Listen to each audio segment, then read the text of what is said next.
All right, and let us get started. So feel free to unmute. We can kind of go in order, whichever way you want, whatever works. But first question for both of you.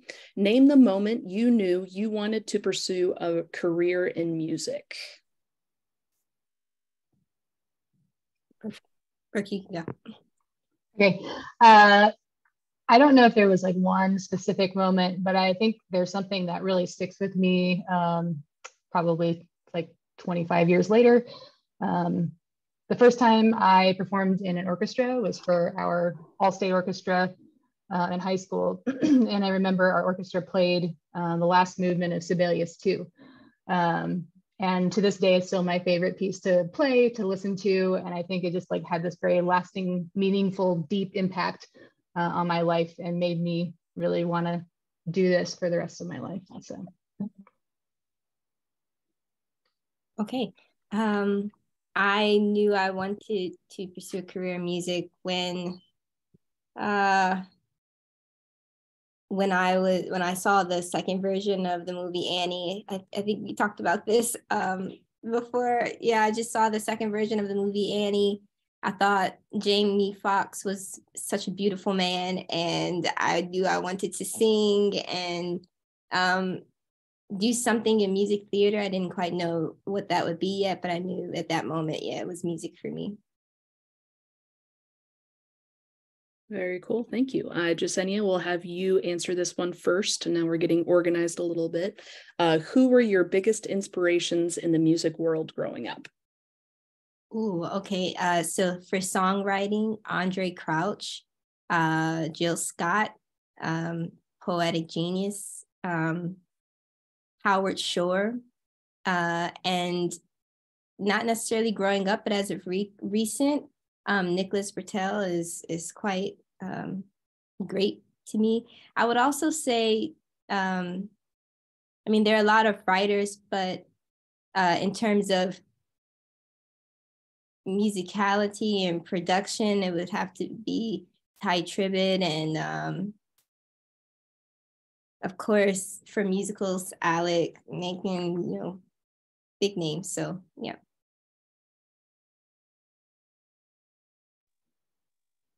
For me, my biggest inspirations in music, probably first and foremost, my parents. My mom sang in church from the time that I can remember. And my dad was a middle school band director for 30 years. So he was my middle school band director, which was super awkward, being a middle school girl and having your dad be like the band director. But both of them like definitely, led me down a musical path early in life. I think currently and like for a long time, I've been drawing a lot of my inspiration, not so much from trumpet players. And I think Jesenia was kind of alluding to that as well. There's a lot of people outside of your own instrument or your own area that can really kind of be influential to what you're doing with your artistry. So I really like listening to jazz saxophone in particular. There's some great artists out there like Kenny Garrett. Is one that comes to mind, John Ellis. Those are, artists that they take kind of a conventional melody and they put these they lead you down this like very kind of familiar road, and then they kind of throw this unexpected turn down the road, and it kind of keeps you engaged and, wanting to hear more. So those are my inspirations. Fantastic. Just hearing both of your answers, it just makes sense that as two successful people, just as adults, you just are drawn towards other successful people just to look at their habits and see what makes them work to help figure out your routine for sure. Cool. So we kind of set up, National Council, we set up this panel as we have a lot of our students who are music majors. They either start out as education majors or don't. And there's a lot of, I think, just normalcy in society to be, if you're going into music, to be a music teacher. So asking question for both of you, we'll have Brooke start with this one. Did your undergrad have lots of music majors outside of education? And did this influence your career path in any way? Well, Leslie could probably answer this one actually for me, since she attended the same undergrad at the same time that I did. But so we were both at Go Panthers. University of Northern Iowa, had primarily music education majors. I think I was one of 4 performance majors that were going through in our class. So I think, having the large number of education majors meant that a lot of our classes were, whether it was on like a very intentional level or just like tangentially, was kind of catered, at least in part, to the education world. When I went to undergrad, I had very little teaching experience, but had aspirations of being like a private trumpet teacher or being a college trumpet professor someday. So it was great for me to start looking at music through the lens of how I could teach someone else to do it, and kind of help me to develop a teaching philosophy for later in life. So. Nice. Yeah. At the time I was attending Spelman, we didn't have a music education program. So everyone in the music department was performance, even music technology. So there was always some big junior or senior project that we had to complete there was an education program, but it was completely separate from the music department. So I'll be honest with you. I'm not sure if that influenced just education, because when I was in college, I didn't want to have music education as an option anyway. And it hadn't been offered when I was there. I probably still would not have taken that route. I still would have taken a performance route, because while I teach music, part-time, it was never anything I wanted to really do full-time. I wanted to pursue a career in songwriting and orchestration and production, and I knew that offhand. And I think, though, now, looking back, when you finish undergrad and you just need a job to help sustain you, music education could be helpful, the certificate. But I think you should just follow your dream and go the performance route if you choose to do so. Fantastic advice from both of you. Thank you. Next question is for Jesenia specifically. I really like this question. I don't remember where it came from, but I'm really looking forward to hearing this. Also, everybody here in the Zoom room, if you would like to ask a question, please hit up the chat or raise your hand in between. I will take some time at the end too, but if you have a dying question you would like answered, please feel free to incorporate yourself. But so question for you, Jesenia, what does the general public think you do as a film composer versus what you actually do as a film composer? Okay, the general public believes that I either write music, like write lyrics for some of the songs, or that they actually may not know what a film composer is, or they think I have something to do more with pre-production than post-production, like I'm filming the film or I'm writing the script or something like that. And what I actually do is write the music for the film. So all of the music that you hear, all of the strings, or if they're, depending on what kind of film it is a guitar or whatever it is, I write the music for it. And there are some instances where you, as a composer, just a great example is with The Little Mermaid, where you will be able to compose the film, but also collaborate with a lyricist and get to write music for that song. Get to write music for whatever song someone will actually sing. So. Very cool. So when you are commissioned to write a piece of music for a film or anything, do you just know what the basic storyline is? Do you get the script, or do you see it first before you start writing?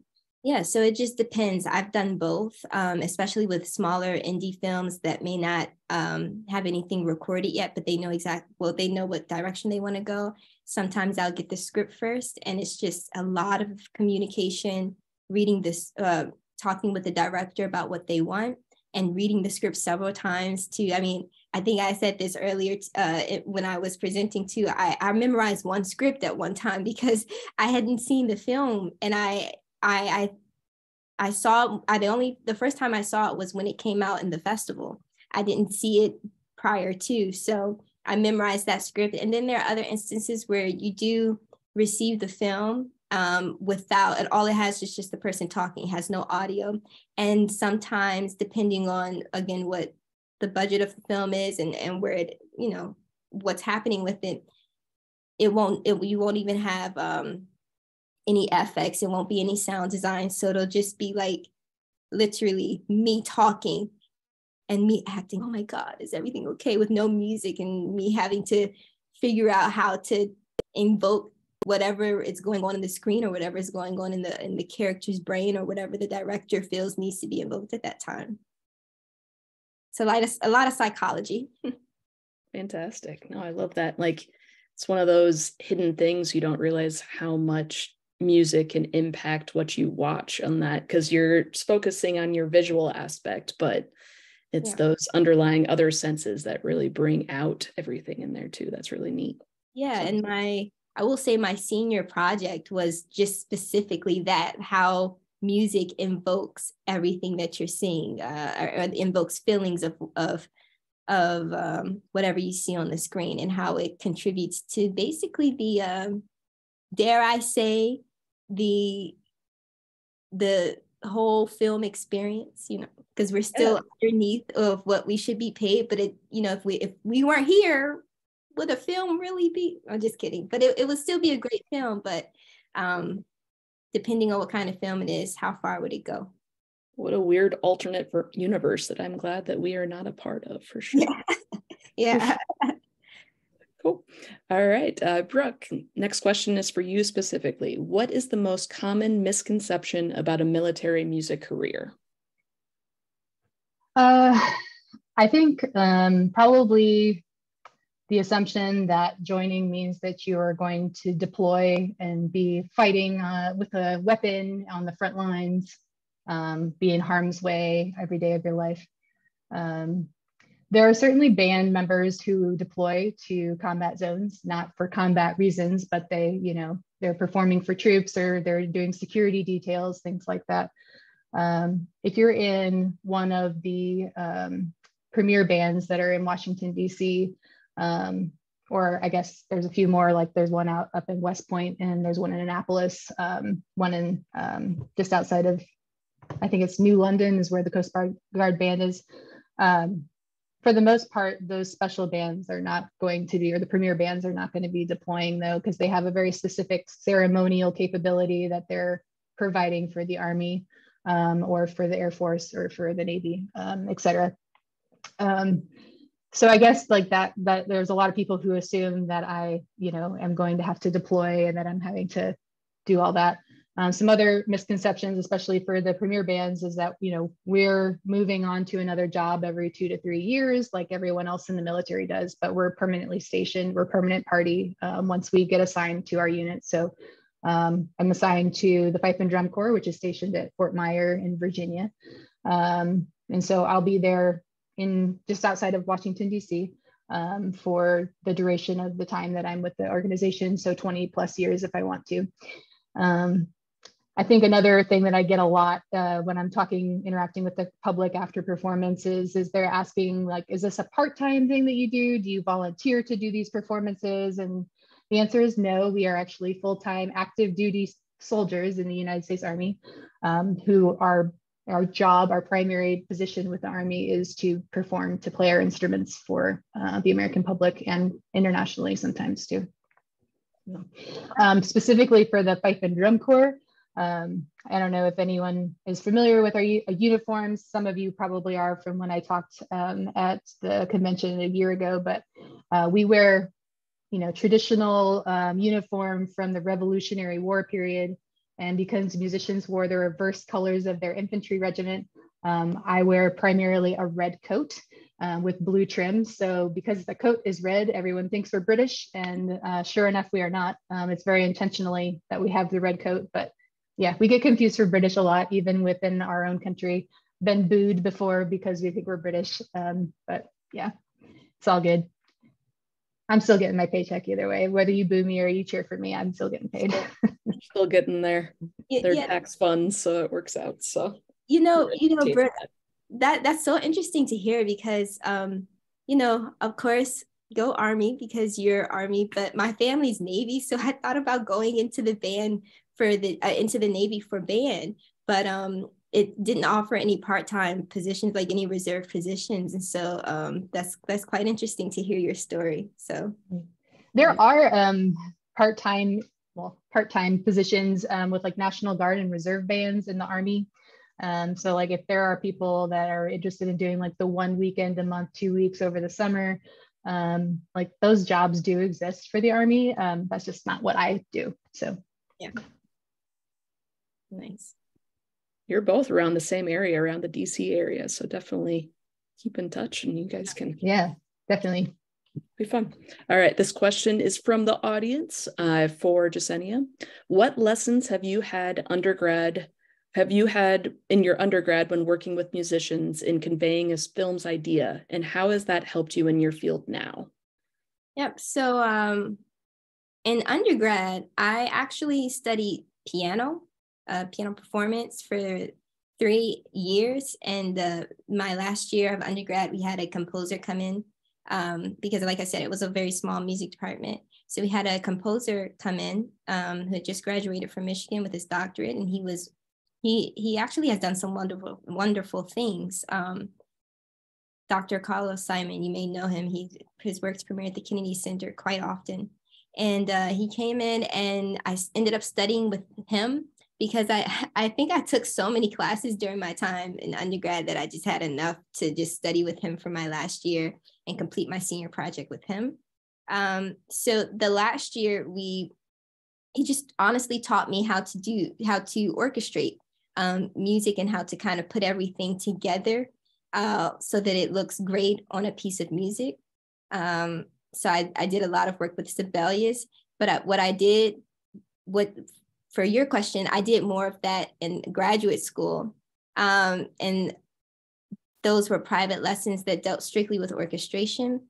They dealt with how to write for different instruments. So I can't play anything except the piano and I sing, but I have studied for a few years how to write for varying instruments, for wind, brass, string instruments.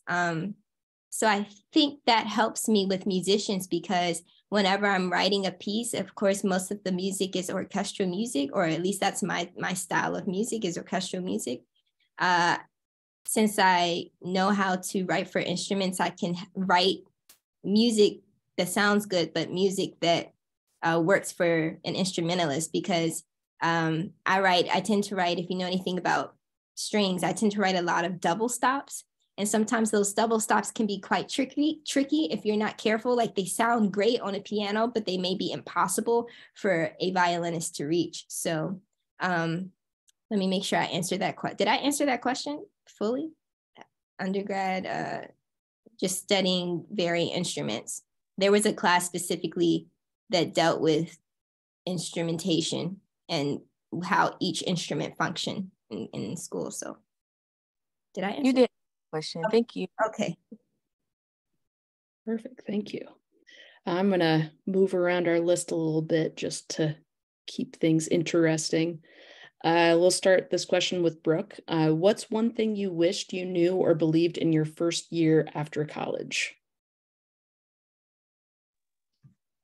I think the most important thing, and I think you probably hear this a lot as people in their late teens, early 20s, but no one is as put together as they appear on the surface, especially how they're presenting themselves on social media. So please stop comparing yourselves to others. This is true not just for your peers, but also even like faculty members, other mentors, me, Leslie, Jesenia, I mean, all of us, and we put on, maybe come across as fairly put together, but we all have our things, right? And just knowing that you are not alone in thinking that you have your things. So I think that's also part of why it's so meaningful to have in-person relationships with people so you can kind of get that more raw, unfiltered form of humanity. Yeah. Yeah, I would have to co-sign with that. Yeah.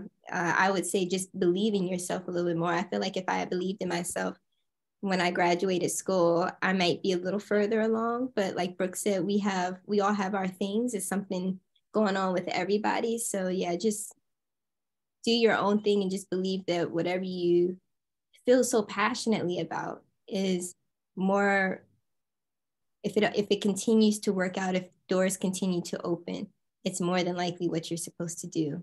So just keep going. I love that. I love that very much. And yeah, we just gotta fake it until you figure out how it works. I don't even know make it. I don't know if making it a thing, if what that definition actually is, but Yeah. just I like just if it's the right thing, it's going to work out for sure. Absolutely. All right. We'll start this one with Jesenia. What can non-identifying as females do to support? What can they do to support their female identifying colleagues in the music field? Well, I think they can just be there and advocate, especially in my specific field. Um, there are there are women composers that are really starting to rise much more than there were 5 years ago. But you know, even they're still in the inequality in race. So I think that it would just be a little bit more vocal and help us to reach whatever, you know, break that glass ceiling with whatever we're trying to reach. Like Brooke, I think it's so incredible that she studied. I've actually never met a woman who studied brass, and you know, in the depths that you have studied it. And so that's quite interesting. And I would be quite surprised um, if you said that you had a lot of male support with that, because it's quite challenging. I mean, I don't know if you have, but I mean, I would just, again, the short version to this is just be there to support and be as vocal as you would a football game or, you know, a baseball game. Be as vocal to support us. Yeah, I definitely agree. Being there, being participating, being an active participant in supporting your women counterparts, and honestly any underrepresented demographic. They need you to be in their corner. They don't need you to save them, but they need you in their corner. So I think so that's definitely a big part of it.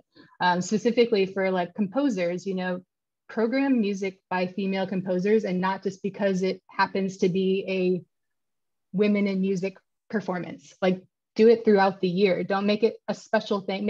I mean, those concerts are important still, but you know, that music stands on its own and deserves its own time in the spotlight, not just because it happens to be part of an underrepresented demographic. Something specific to performance, and something that I think we run into a lot with brass playing is because we don't have as many women in brass as Jesenia was alluding to. It's harder for women to kind of break into the scene, because if you think about it, people tend to hire or choose people for their team based on their shared social experience. So people tend to gravitate towards those who look like them. So if you're a white male who is a Christian, or, you know, if you fall into that demographic, most likely a lot of the people that you're friends with are also white male and Christian. So not that there's anything wrong with any of those things, but, you know, I would challenge people to hire or choose their team based on merit, not that shared social experience, just so that you're not perpetuating that lack of representation, because I think we all know representation really matters. Yeah, that's good. Yep. Yeah, absolutely. I like the point that both of you made, that sometimes when we do, like, there's some accidental ill intent when we marginalize, when there's an all women performance, like that just gives credence to, well, this is our dues, this is what we do now, and then we can do whatever we want after that. Like, just taking that idea out of your head and just putting in good music, not determining, like not looking at the name before you listen to something and just like it or listen to a performer or watch, and just kind of keep an open mind, I think, is, as we move forward in society and evolve to be a kinder people and understanding people, that's not pigeonholing as much, I think is really cool. Cool. All right, we'll start this question with Brooke. Let's see, let's do how has social media, if at all, how has social media helped your success? Yeah, I think I could do a better job of marketing myself on social media, but I will say that I am forever indebted to my friends and colleagues who have been willing to advocate for my music and my performances on their own social media platforms. So, you know, the networking that you do really does pay dividends for you and gets your name out there, because all of their shares and reposts on my website or my recordings or upcoming premieres, performances, etc. That really opens up your social circles and kind of gives you like more street cred in larger social circles than what you would on your own. And it kind of gives people like that stamp of approval that they might need to like take the extra time out of their lives, out of their day, to check you out, your music out, and see if it's something that they want to hear more from. Yeah. Can you say that one more time? How has social media done what? Yeah, how has social media influenced your career? Sure. Okay. Yeah, I think I could do way better. Honestly, I think I stopped promoting like after my album, because it's only so much you can do. And I'm still a little old school, so I still believe that if I keep working and still attend events and in person and communicate directly with people, then I can still achieve the success I want to. I will say it has helped in terms of connecting with people. So like some of the musicians and some of the singers that I know that help me with some of the projects that I have has been just me going on social media and reaching out to them and saying, hey, this is what I need. I would love to have you. So I have met a few wonderful musicians that way. But in terms of any promotion and yeah, it hasn't really done that much. I think Jesenia, I have a question for you with that. Do you have separate platforms for you as a composer versus your personal account? No, and someone tried to get me to do that, but social media is already too much. So you have so many different platforms. So no, everything is the same, and everything is informality. So it would just be, or it would just be Miss Jesenia J across all platforms, or just Jesenia. You can always find me by the same name. I don't have anything different. So yeah. Do you have different platforms? I've been toying with the idea of it because my personal accounts are private to the public, and I think, you know, I'm thinking, you know, if I'm trying to reach larger circles, it would make sense to have like a public account to try to kind of widen the circles of who's actually seeing my stuff. So, but yeah, I guess it just depends, because I know a ton of people who are, you know, they have a ton of followers and their accounts are private. I don't know how they do that, but I couldn't do it, because I'm the type of person that I would post something on my private page and then it would accidentally end up on my business page. And then it's too much. So yeah, that's fair. Yeah. I think you're both very humble people, so it's hard to get on there and brag about yourselves and kind of sell yourselves on that. And so that makes sense for both of your personalities. It's especially like our generation of coming up through college with social media. It was just meant to be, at that point, was meant to be like a social endeavor of just with your friends, just a diary, basically, just to keep your pictures and to talk to each other. So to make it such a public platform, I think, is a hard step to cross, for sure. Yeah, and just like, I'm a private person, so it just depends on who you are. Mm-hmm. Yeah. Excellent. All right, we'll start. Did we start with Jesenia last time or Brooke? I never even remember. I need to keep track. It doesn't. I went first last time. Okay. It doesn't really matter. So Jesenia, we'll have you start on this one. How did you balance your work and your personal life in the early stages of your career?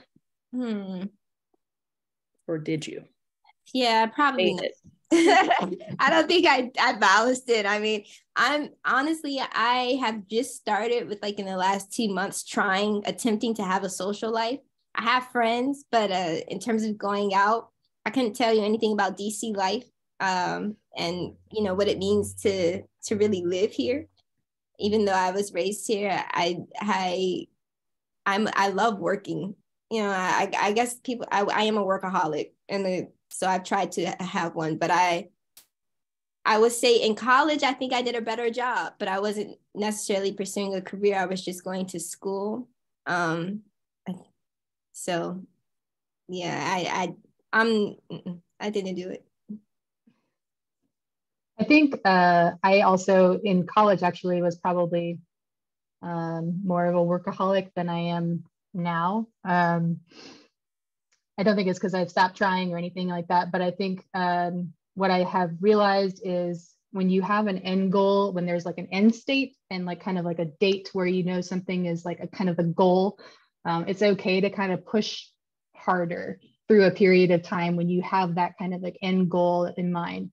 If it's like an indefinite period of time that you're just like continuing to like push and burn the candle from both ends, I think you run into the very real possibility of burning yourself out.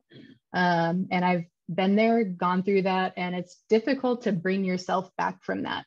So I would caution, you know, if there's something that you're pursuing, if it's something that you're pursuing because you want to be successful, I think you're more likely to burn out. If it's something that you're doing because you're truly deeply passionate about it, you're less likely to burn out on it. So really, you know, if you're choosing to push hard, I encourage you to do so, but make sure it's something that's making you happy and it's going to bring happiness on the other side. Yeah, and to piggyback that, I mean, that's completely true. I think that maybe I didn't balance it because I loved everything I was doing. And so just, you know, to me, I was going out to go to the studio was me going out and having a life.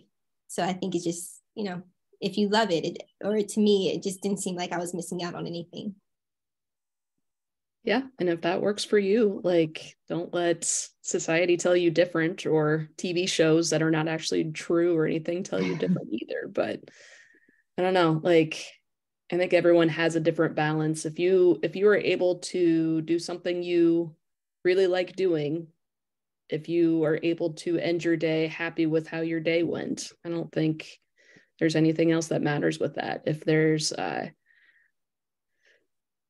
things that, like, just everyone always says there's not enough time in the day, but it's the way it goes. But yeah, this question, there you go, good deal. This question is for Jesenia. Do you use different text systems or different software for composing? So I start out with Logic Pro. Okay. Yeah, I started with Logic, write everything out, import the film in there, and then I will take everything that I've written. And if it's a film that I will have live musicians play on, then I'll put everything in Sibelius. I have started using Finale for music theater, for theater, Finale is the go-to. So I use Finale, but for films, I use Sibelius. Yeah, those are my go-to. And then for like production and like mixing, then of course I'll use Pro Tools.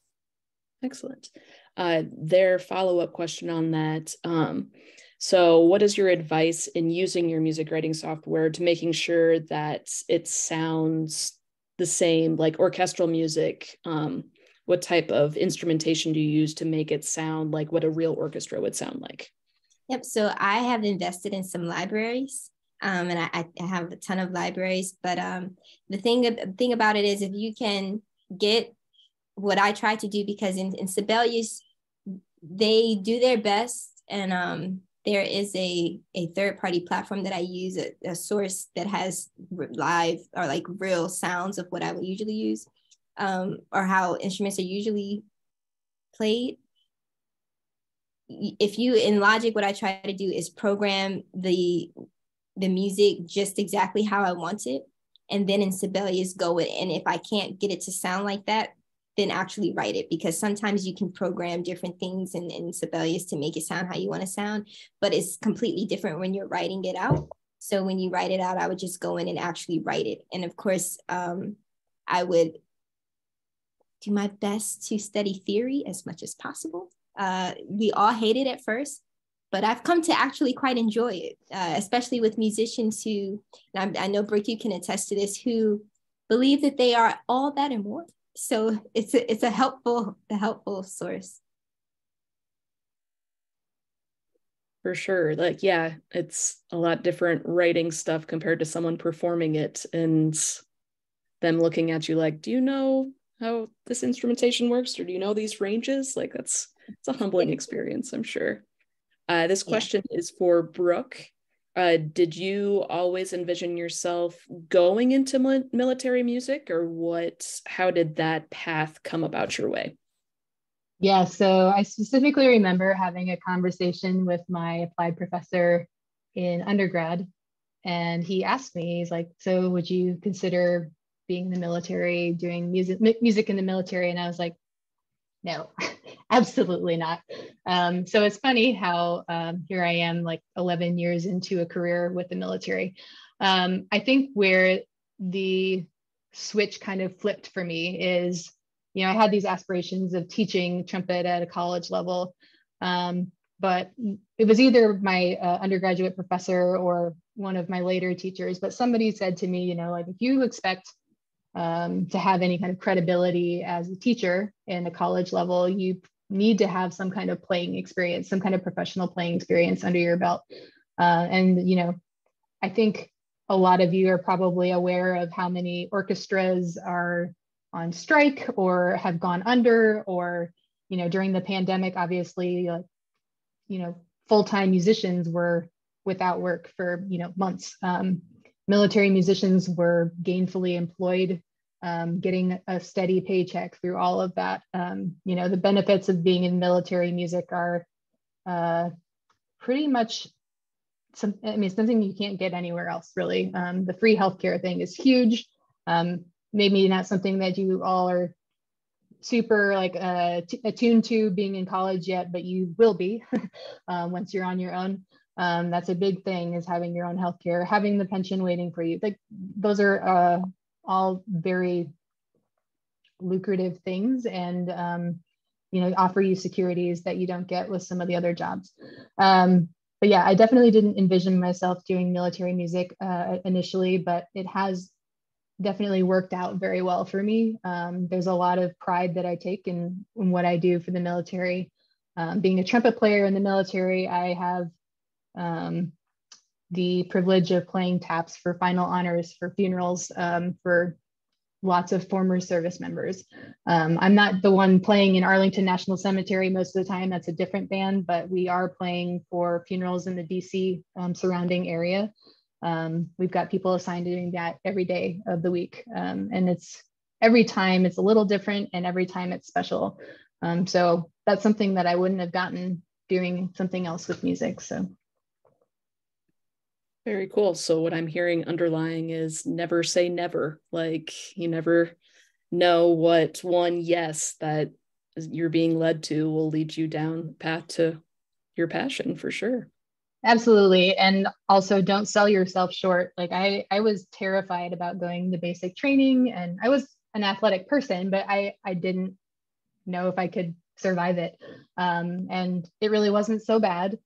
You only have to do it really one time, and then that's it. Like, I'm not going back to basic training halfway through my career or anything like that. So, not being so afraid to take that leap, because what's on the other side might just be exactly what you're looking for. So. Ooh, that's a quotable quote right there. We'll have to make sure one. Yeah. Right.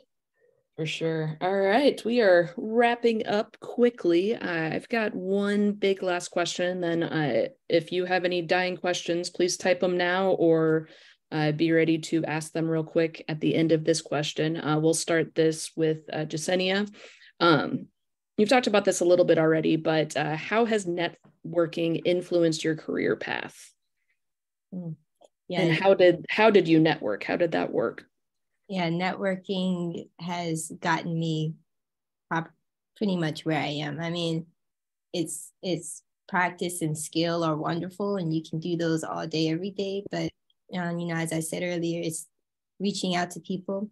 I have reached out to people via social media. I've kept in touch with my peers who are now my colleagues from school. Keep in touch with your professors, because your professors have a professional life, which, as Brooke said, which is why they're professors. And they know some people. If they're not active, they know some people who are active. And if they are, the show that I worked on off Broadway was my mentor, my former professor in graduate school. And to today, we are still working together. And I graduated, 3 years ago, so not quite long, but he has been so influential in my career thus far. And I would even say my piano professor from Spelman, as well as my composition professor from Spelman. So they have really helped me get a lot of places, and friends from school who are working in the industry may need some help and may call you to help them out. So networking, reaching out via social media, attending events, still being present. So maybe, like, for me, I'm not going to post on social media that much, but I will comment or repost others' work. And when people see that you're supporting them, because not a lot of people support professional careers. They will support you like going to the beach, but they won't support what you're doing in your career life. So once they see that you're like reposting that, all of a sudden you're on their radar. It's like free tea I'm giving you. So you're on their radar. So when they need some help and they're thinking about who to call, you're the first person, just simply by support. So support goes a long way as well. And keeping in touch, like following up, sending follow-up emails, text messages, calling people, those help too. Yeah, I think that's all great, great advice. I think as someone who has suffered from imposter syndrome and is like a little bit more on the introverted side naturally, I was not someone who was likely to seek somebody out. Like if I went to a conference and I like watched a presentation, or if I were, going to a Zoom call and had questions but didn't feel like I should ask them because I was just too scared to. I would encourage you to take that leap and to reach out to people, because Jesenia, Leslie, myself, Erica, all of us are just people. And would love to talk to you as human beings. So if you are at a conference and you go to a presentation and there's something in there that really moved you, if you want to talk to that presenter, like do so. Don't question yourself. Don't think, I don't know if I'm really worthy to talk to this person. You absolutely are. So take that time. And if you're going to these conferences and you have the opportunity to submit your own proposal to do like your own presentation, that is like the perfect way to really widen that networking circle, because then people are going to want to come meet you. You're going to kind of gain that notoriety simply because you're putting yourself out there. So love that. Yeah, I think those are great pieces of advice. Just never be afraid to say you like something. I think we're always so scared. Oh, they're so cool, they won't say thank you. Everyone loves to have their ego stroked a little bit, and the work that they put in, they like to be told that it's appreciated and someone liked it. So that's more than fair. Cool. All right. Do we have any audience questions? Feel free to unmute or raise your hand now. We got lots of people. I don't know what they're doing, but their cameras are off. I'm sure they're listening actively and being wonderful audience members.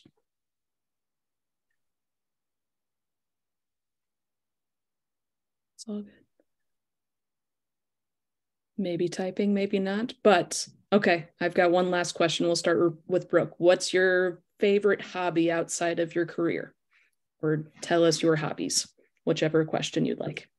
So I think as someone who's kind of happiest in creating anything, honestly, I gravitate towards things like graphic design and painting.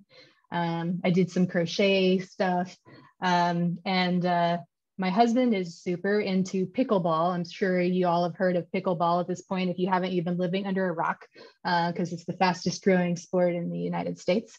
But we've gotten really into that lately. So yeah, but honestly, like the things that make me happiest in life are when I can actually kind of, translate my feelings into some form of art, whether that's composition, whether that's performing on trumpet, whether that's creating a graphic or painting a painting of some sort. Those are my happy places. Nice. Yeah, I love food. So just trying new foods and like attending food festivals, going to food trucks.